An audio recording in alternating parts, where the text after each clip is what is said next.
in this video, we are going to show you how to set up user tags in Zendesk. Now, if for some weird reason it is not by default enabled, because when you open a Zendesk account, these user tags are already enabled or are already active. So if it's not enabled for some weird reason, like what I said, it's actually very easy to make sure that you can use it immediately. All you need to do is, once you are in your dashboard, you want to look towards your upper left corner of the screen. It says support for the most part. Click on the drop down icon, click on admin center at the very bottom option. It's going to open a new tab.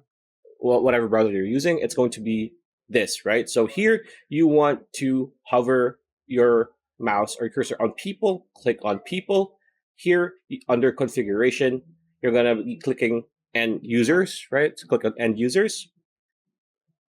All right, so scroll down until you see tags, right? So tags on users and organizations, again, like what I said, by default, it's going to be enabled, but for some reason, it's like that. All you need to do is click on this, like so, and it's going to be enabled, and you will be able to set up user tags in Zendesk afterwards. So pretty much it. That's a video. I hope you liked it. Like, comment, share, subscribe, ring that bell icon. I'll see you on the next video.